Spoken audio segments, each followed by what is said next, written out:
অসমীয়াৰ প্ৰাণৰ শিল্পী জুবিন গাৰ্গবিহীন এমাহ সম্পূৰ্ণৰ উপলক্ষে খুমটাইৰ গাড়ীগাঁও মাছখোৱা চুকত অসমীয়াৰ হিয়াৰামঠু শিল্পী জুবিন গাৰ্গৰ ৰাজহুৱা শ্ৰদ্ধাঞ্জলি অনুষ্ঠানৰ আয়োজন কৰা হয়। এই অনুষ্ঠানতে কণ্ঠশিল্পী বিপুল চেতিয়া ফুকনে জুবিন গাৰ্গৰ সৈতে থকা স্মৃতি ৰোমন্থন কৰি আৱেগিক হৈ পৰে। জুবিন গাৰ্গক লৈ টোকাৰী গীত ৰচনা কৰাৰ কথা জনালে তেওঁ। গাড়ীগাঁও মাছখোৱা চুক তিনিআলিত অঞ্চলটোৰ শতাধিক লোক উপস্থিত হৈ জুবিন গাৰ্গলৈ শ্ৰদ্ধাঞ্জলি জ্ঞাপন কৰে।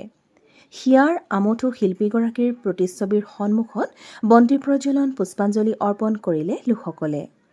সকলোৰে এটা কথা, জনতাৰ শিল্পী জুবিন গাৰ্গক শীঘ্ৰে ন্যায় দিব লাগে।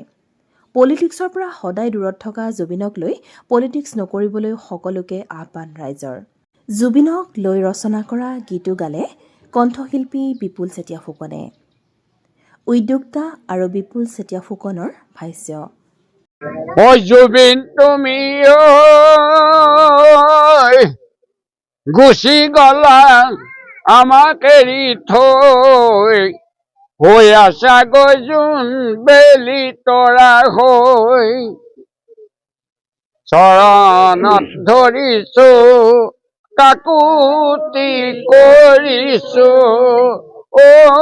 জুবিন আকৌ এবাৰ জনম লোৱা আকৌ এবাৰ জনম লোৱা। গানে মই এইটো কৈছিলো, দানৱৰ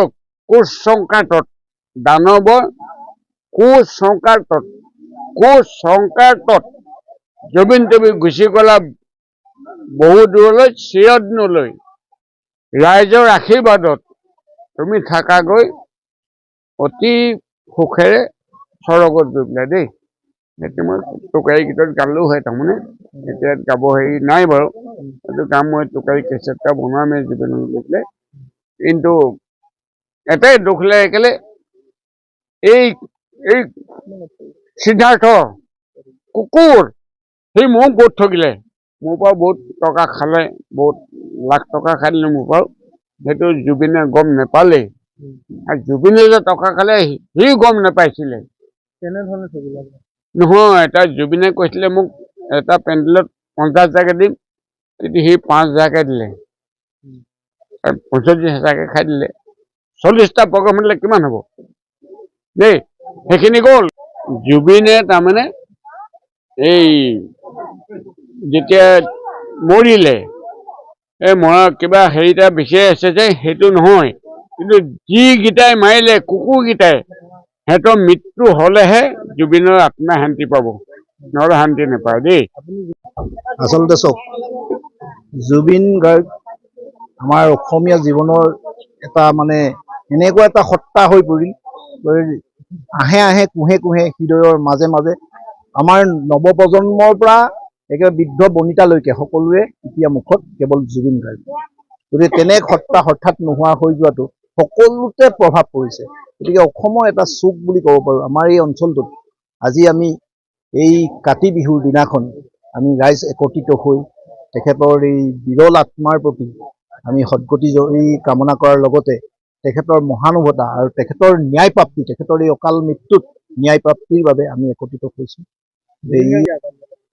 ৰাজনীতিত তেখেতে নিজে কৈছিল যে পলিটিক্স নকৰিবা বন্ধু। গতিকে পলিটিক্সৰ পৰা বিৰত থকা এনে সত্তাক আমি কেতিয়াও পলিটিক্সৰ গইনালে অনাটো কেতিয়াও উচিত নহয়। আমাক এটাই লাগে, ৰাইজক এটাই লাগে যে জুবিনৰ এই অপমৃত্যু, এই জুবিনৰ এই মৃত্যুত ন্যায়। গতিকে আমাক জাষ্টিছ ফৰ জুবিন গাৰ্গ।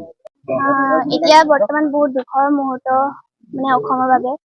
আমাৰো বহুত দুখ লাগিছে, ইমান ভগৱান তুল্য মানুহ এজনক আমি হেৰুৱালো, আৰু আমি অকল ন্যায় বিচাৰোঁ, সেইটোৱে আমাক ন্যায় লাগে, চবকে ন্যায় লাগে। এতিয়া ভাস্কৰ ৰাজগড় ৰিপোৰ্ট, দৃষ্টিকোণ।